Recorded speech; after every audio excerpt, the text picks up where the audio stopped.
Hi, this is Eric at Frog Valley Tropical Fruit Farm, and this is Florida Natural Farming.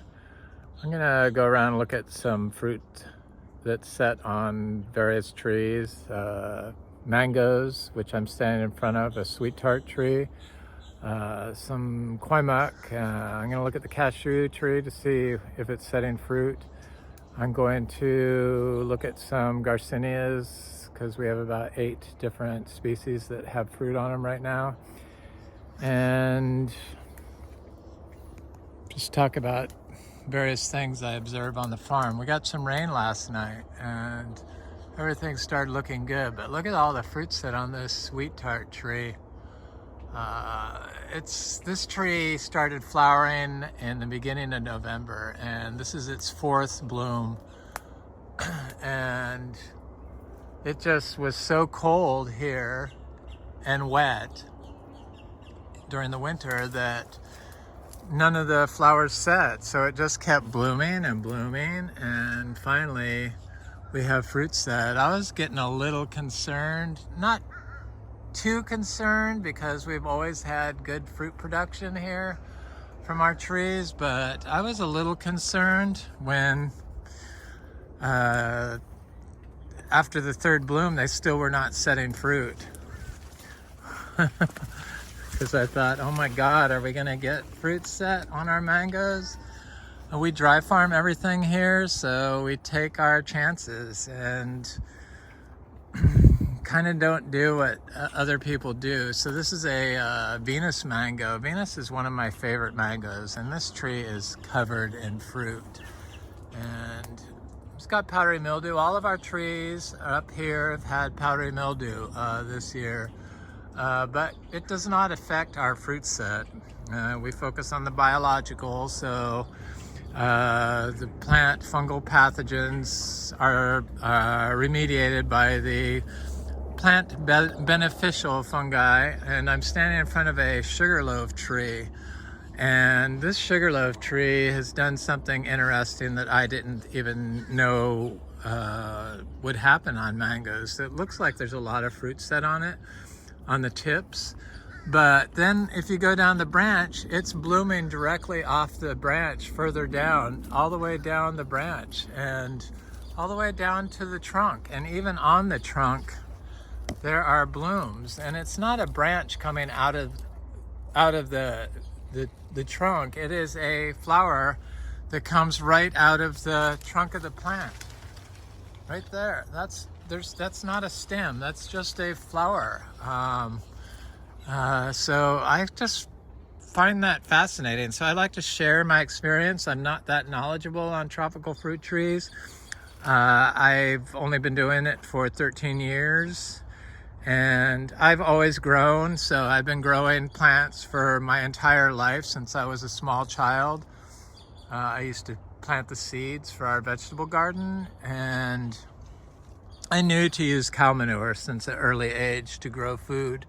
And that's what we do here. We raise miniature zebus, and we only apply natural, holistically raised cow manure and some donkey manure that are also holistically raised. So we rotationally graze them, and we don't use wormers. And I add a prebiotic with it, so that prebiotic, so the manure is the probiotic, and the prebiotic is the hay that we use when we lock them in at night, or supplement to their pasture if I feel that the pastures just are not producing enough grass like it's been during this drought period. So this is a buttercream mango. It's looking great. It's got a good fruit set on it, and it's just starting to bloom some more. But I don't consider that, when it has fruit set already and then it reblooms in the same season. Sure, there might be fruit that are this big and then smaller. I saw Truly Tropical Chris said that it's multiple crops, but that's not what I consider a multiple crop. I consider a multiple crop when it sets fruit out of season. This is a coconut cream mango that's just now blooming. This is a honey kiss mango that's blooming, or has fruit on it. And this is a peach cobbler mango that's blooming. It has good fruit set on it. So here's our grafted Kwai Muk tree. And my Kwai Muk fruit has been my favorite fruit in the past until our mangoes surpassed it. I just was blown away by our mangoes last year. The dry farm fruit does taste superior to fruit that has been, trees that have been, water has been given to them, supplemental water. So that's a known way to increase flavor of food. So plants that are dry farmed are favored by chefs. So that's one of the reasons why we do it. But probably the most important reason why we do it is they're discovering that all our groundwater is polluted with forever chemicals. So look at all the fruit set on this Kwai Muk. Oh yes, this is the first year that it's produced so much fruit and has hung on to it. It looks like all of these are going to not set. They're going to drop, but it has some little fruits still that look good.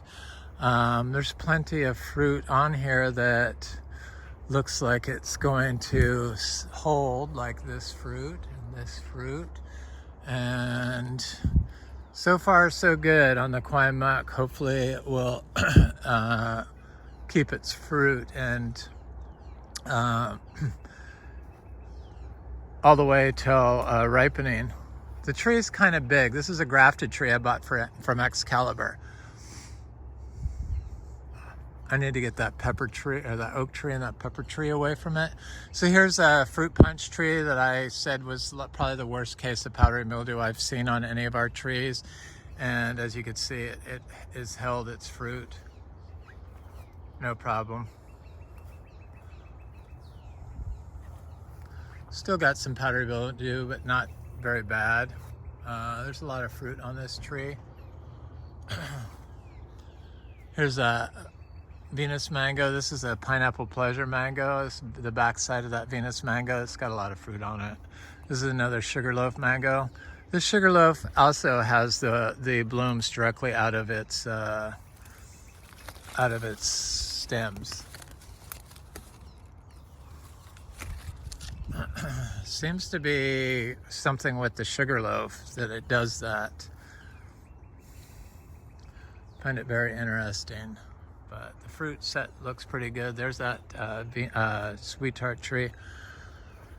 So the water pollution with the new federal guidelines on forever chemicals, they found that most water wells in the U.S. are polluted with forever chemicals, and there is no safe amount of forever chemicals. And I was reading this article about Maine.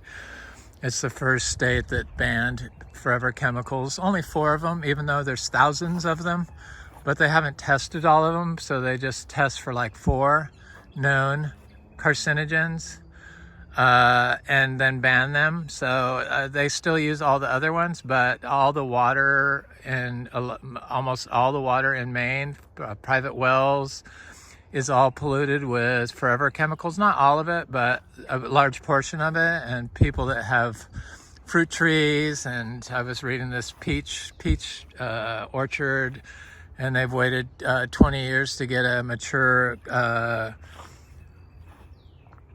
crop from their peach trees, and they all tested high in forever chemicals. So that is probably the leading reason why we don't use well water. You just can't trust the water to be a safe source anymore, especially since Florida has shown to have the highest amount of forever chemicals a lot of times in its wells, and Miami especially has had high forever chemicals. And they have been using, this is a diamond mango, been using sewage sludge which is a source of forever chemicals, to fertilize,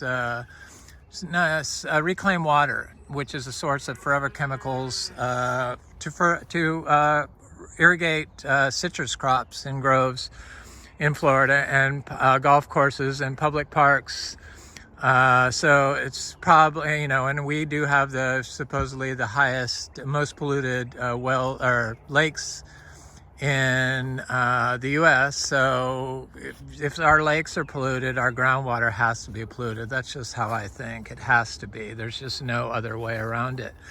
And if Florida has the highest amount of forever chemicals tested, then once they start testing all these other wells, I'm sure they're going to find that everything is polluted. And they found that 40% of all pesticides are full of forever chemicals. So we are well known in Florida to use a lot of pesticides. So there's no way that we could get away from the forever chemicals in our water and in our soils now, since we've been all irrigating. So that is one of the main drivers of why I don't irrigate our crops. It's because I was paranoid of pollution, and I'm glad I haven't. So everything seems to survive. It can get a little scary. This is an M4 mango. It's supposed to be a really good mango. I haven't really given a review on it because I haven't tasted it. This particular tree has not produced fruit for some reason. I never gave it manure or, my daily compost, which is what that is. There are rules against using fresh manure when you sell fruit to the public. You have to wait 120 days. Even though the E. coli that they're afraid of cannot transfer into the perennial fruit crop. This is a rose or a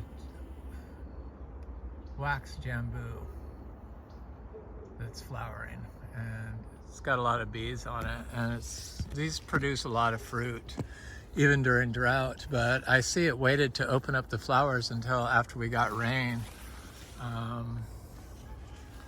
Seems like all these fruit trees can grow just fine without any water here, but we've been working on soil health. So this tree, after it got 31 degrees, didn't produce any fruit for the first two summers after the 31 degrees. It's produced a little bit last year, but it was nothing it was like a few fruit, not like it usually does. So it didn't freeze the tree, but it affected the tree's ability to produce fruit. And they always produce a lot of fruit. I was kind of surprised that it took basically 2 years off when it got that freeze. This is our Spondius mombin, the hog plum. This is the red Mazzano red one. Gonna have a lot of fruit. I like this fruit a lot. It grows from cuttings, not from seeds, so I need to put a bunch of cuttings. I'm getting better at actually propagating cuttings rather than just sticking them in the ground. So I'm doing some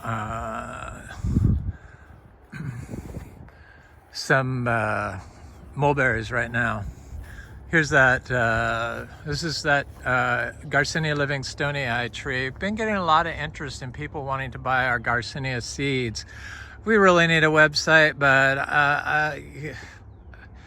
I don't know. I wish I would have started this farm like 10 years sooner, because it just seemed to start hitting production about right when I wanted to start doing less. And my partner is the same way. And that's the reason why we would sell this property, because it has so much potential that just selling trees from the seeds that this farm produced, somebody has the ability to really have a self-sustaining nursery business. I planted 200 seeds of this last year, at least 200, probably 300 from this tree last year.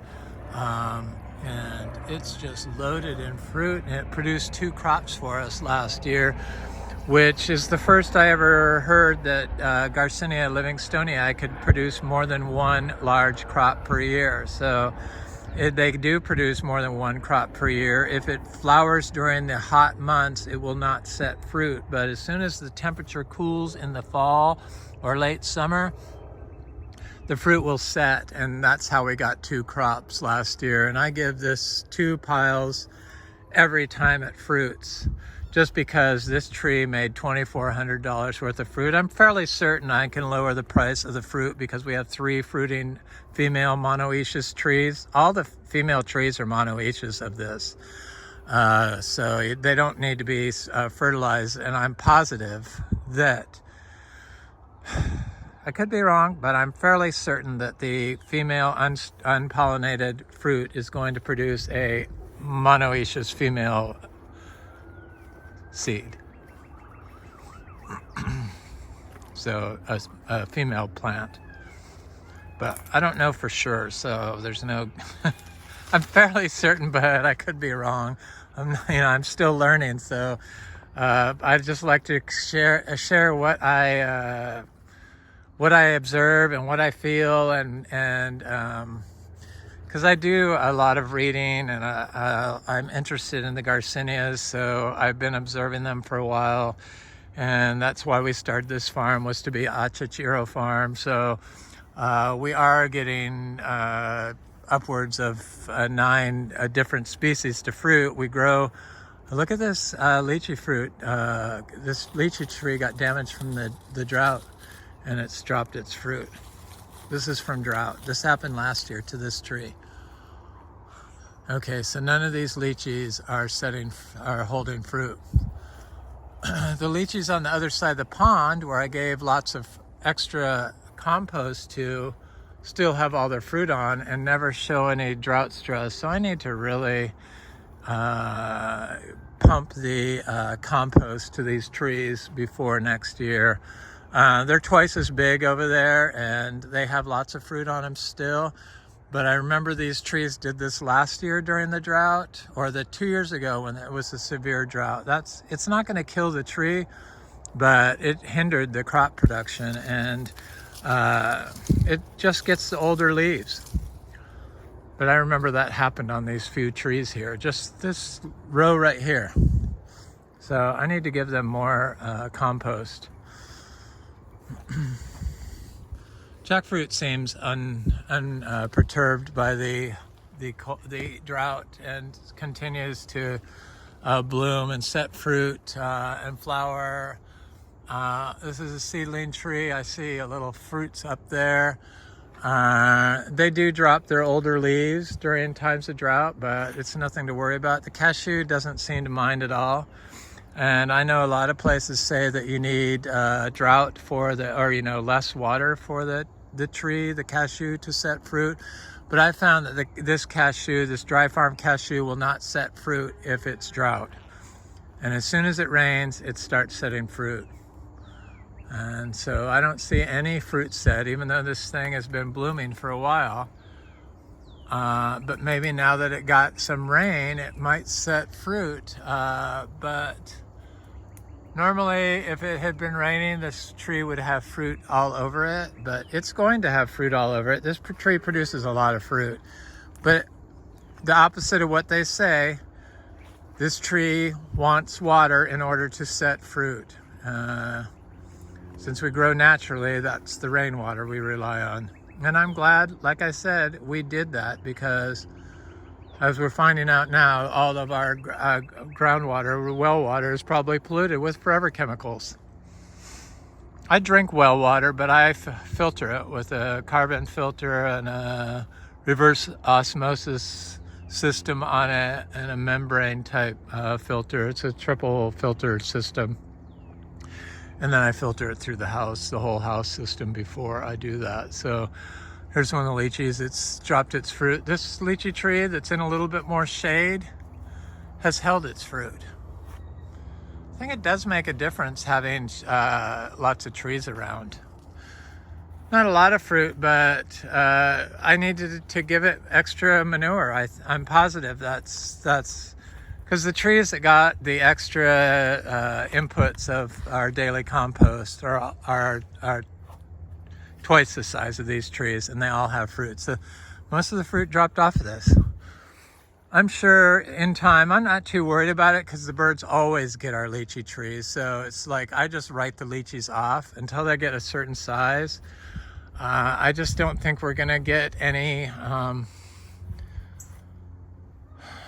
any fruit. So I see my neighbor's mangoes. These trees have never produced any fruit, but I was told that they had fruit on them, but I don't really see any fruit on there. I'm trying to look and see, and it's hard to see from here, but they still have blooms on it, but I don't see any fruit on them. But I could be wrong. They need to get fruit. They've been in the ground for 6 years and they had never produced fruit, but they were doing above overhead watering, and that's not good with mangoes. And I don't think she's doing it now. She stopped doing it, but they also spray glyphosate on those mangoes all around them, below them, and they just never have set fruit. And they were planted as big 15-gallon trees, whereas these were all 3 gallons. I know this. I've been watching that progress because I inspired that guy to clear cut the forest that was there. It was an old growth forest, and because I was doing a fruit farm over here, he thought he'd do a fruit farm over here. So I have watched the progression of that farm, and since it's changed owners twice since he sold it 3 years ago. The lady that has it now, I guess, wants to put a food forest in. It's funny, they don't ever ask me for any information, but I don't know them, so who knows what they're up to. But I like to help people, and that's what I do with their food forests. So people come by here all the time, and we trade information, and I meet a lot of friends that way, which is nice. But my neighbors here, they didn't like the fact that I stopped mowing the lawn, because this for 55 years was a lawn, and it just had big giant specimen oak trees. Nothing was ever planted here. And like, they just had oak trees and pine trees and palm trees, but all of this was lawn, and it was all severely compacted. And when I let the lawn grow out, because I wanted the cover to put carbon into the soil, which is what you want for soil fertility, and it provides the home. The living root from this living orchard floor provides the home for the microbiology that you need for a biological system to thrive. So carbon in the soil in Florida is the hardest thing to keep in there, and the easiest way to do it is with these living roots, and it's free. So that's what we do. And I want to look at this raw sapote really quick that had I saw it had flowers on it. So this is what we do. But when I did that, then all the neighbors thought I was insane, and thought that I had abandoned the farm. In fact, a local organic grower, we used to be organic certified, and a local organic grower, certified grower, asked me why we had abandoned the farm. And I'm like, we didn't abandon the farm. What are you talking about? Well, you abandoned the farm. I'm like, no, we're still there. But yet they couldn't even grow lychees. So they tried to grow tropical fruit trees, and they couldn't. They all died. So we're able to do it, and we have so many species. This is a cashew seedling. This is a white sapote. The white sapote's just always really struggled. Here's our biggest Luke's Garcinia that's doing a small, tiny little flower on it. I really doubt that it's going to set fruit. That's why I'm not even going to bother with it, because next year it will be a star. But this year, it's just showing me what it's going to do. I hope next year will be different. Here's another cashew over here. So this cashew is just a year old, and it has flowers on it from seed. The difference I did with this cashew, as opposed to my other little seedling cashews, is I gave this a pile of our daily compost, and it like tripled in size and bloomed within a year, before it was a year old. And so I gave it another pile of compost recently when I saw it started blooming, because I want to see if it can set fruit when it's just a year old, which it must be able to. It seems very productive.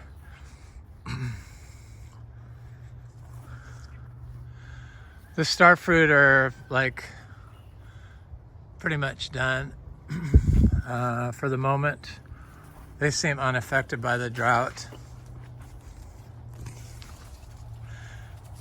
Yeah, I talk about selling this place, but just because we're not into the fruit farm, and people want our Garcinia seeds, they want other seeds, and it would be so much easier if we had a website. I thought my partner was going to do that, but they haven't even moved towards doing that, and I think they want to move. They're into the cows. They want to do a cow farm. So I'm whatever they're up for. I'm up for. Selling this would be a real sadness to me, but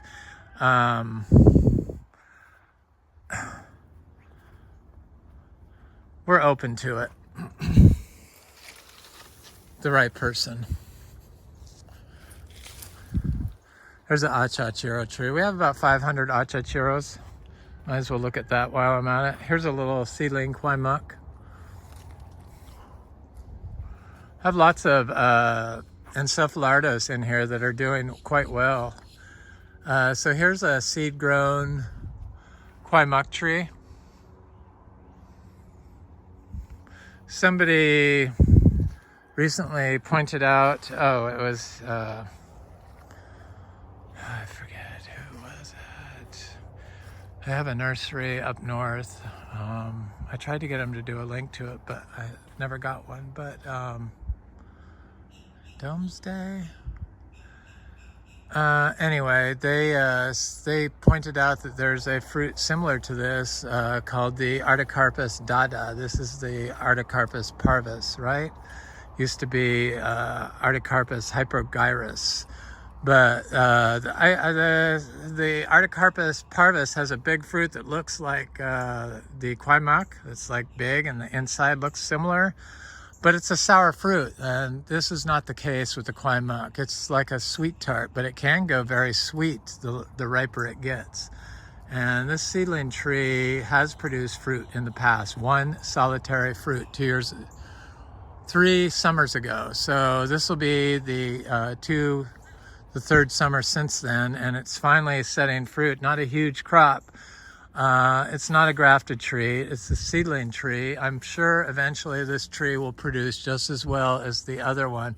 It got hit by a little bit of sooty mold. It must have had some insects near here, but it seems to have outgrown it, and it's not an issue now.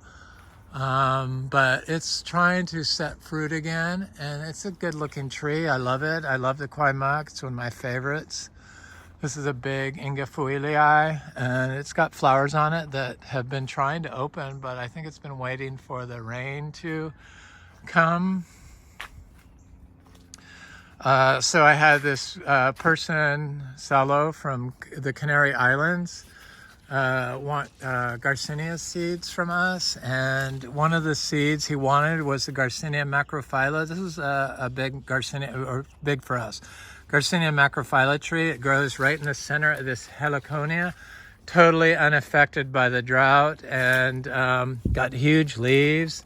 I love this tree. It's supposed to be the best tasting Garcinia that there is, and I think that this particular tree will be one of the next Garcinia species to fruit after Lux and Acuminata. But I was just surprised how it could grow right inside this heliconia. A tree that got stressed out from the drought was my rarest star apple type fruit tree. The Juicy Pearl kind of scared me because it was almost losing all its leaves, which is what they do during times of drought. And but it doesn't look like it has dieback on it. I don't like these vines trying to grow on it. I will not allow that. But it's hanging in there, and up top it has quite a bit of leaves on it still. And I don't want this passion vine growing on there, so I'm gonna rip it down now. But this is the juicy pearl, Chrysophyllum argenteum iratum subspecies. And here's a big fruiting achachiro tree. We have about, I don't know, 10 other achachiro trees that are getting very close to fruiting size. And this has a lot of fruit on it. I see it's dropped a lot of leaves from the drought, but it hasn't been dropping fruit, thank God. Got a lot of fruit on it. It wanted rain, but it seems impervious to drought. Look at all this fruit on this tree. I love it. I love achachiro trees, achachiro fruit. Still has some black sapotes. This is Black Beauty Black Sapote. It's a good sweet variety, and it's starting to flower again. I'm leaving the fruit on the trees and picking it when it's ripened.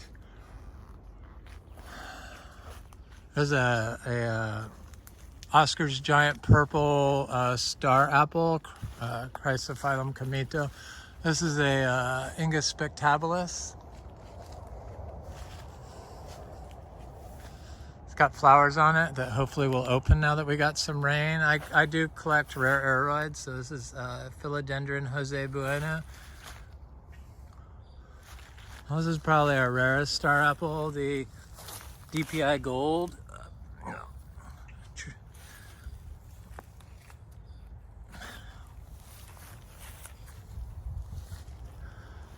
We grow a lot of different citrus, but I doubt we'll ever sell citrus fruit. This is a little cutie that I found a seed in. You know, those little seedless clementines, cuties or halos.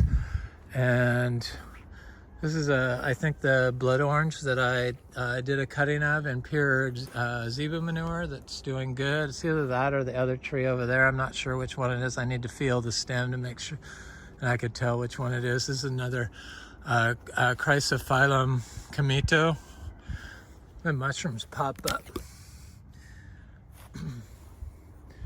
So you know, the Encephalardos. But I got different Encephalardos. I got Encephalardos hortus, quite a few of them. I bought them when they were real tiny, and now they're starting to get big.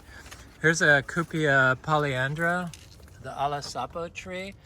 This tree has been really slow to get going, but it's in a really compacted spot. Soil compaction probably is our biggest problem here. We've been here 8 years now, and finally it seems to mostly be getting better, but some trees still will take a long time to get going. Here's a Jocko Beach. All of our star apples are seed grown. Jocko Beach green star apple. There's a little rabbit. Hi, honey. There's a Polyteria abu. I know, I'm not gonna hurt you. I collect Polyterias. I'm kind of obsessed with them. They seem to be my fruit du jour. I'm not sure why, but I'm quite excited about them.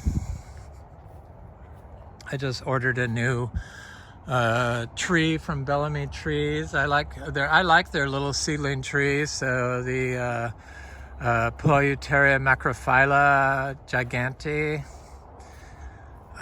It's supposed to be like 9 centimeters, which is I think 3.5 inches, which is double the size of the regular Polyteria macrophylla. So I'm waiting for that tree to come in, and look at how nice our citrus looks this year. Really nice. I'm gonna go look at those Miko lemons just to show you. I gave them some daily compost, which I'd never done to the citrus, and they just look, oh my God. So I also collect Talisias. There's a little Talisia right there. There's a bigger one there, Talisia Melicoccus oliviformis right here. Good size one. Have some more. I have one over here, right here.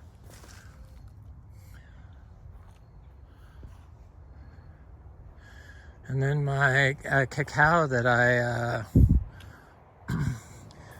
have been planting like crazy. It's coming up slowly. These are the first seedlings I planted. I see 3 of them popping up right there. There's probably 10 in each pot, and I just planted some yesterday. And then these are the Cacao or Theobroma bicolor, and I don't see them coming up yet. It's was a little cold. Here's a Talicia florescii, the colac. The creatures were getting it, so I think I put a stop to that finally. You know, the moles or the voles, whatever they are. I'm gonna look at this this tree here, the Cupia bracteosa. It looks good right there. Looks very good. I'm not sure who this is. I think maybe it's one of the seedlings I planted. I think that this right here is the Brazilian Charapu. It's either the Brazilian Charapu or the Garcinia macrophylla dewacre. It could be the dewacre, but it's supposed to be a subspecies. Oh, the Wampy looks much better, much happier with some water. Everyone's happier. I planted all kinds of Ilama seeds from that I got from Anderson Tropicals, and nothing against Anderson Tropicals. I'm still buying seeds from them, but I don't see any germination. I also bought some online, some Clementino Rubino seeds from, oh, there's one, that's something I just planted. That's a little blood orange I just planted coming up and it's coming up finally, or just now. So the fresh seeds come up right away, but if they're not going to come up, the citrus, they just will not come up. I got some Clementino Rubino from Virginia Fruit Grower seeds, and they're all popped up. So his seeds were great. Thank you. Gee. These are my cuttings of my Frank's Giant mulberry. Looks like it's doing quite well. Yes, it's got new growth already. Yay!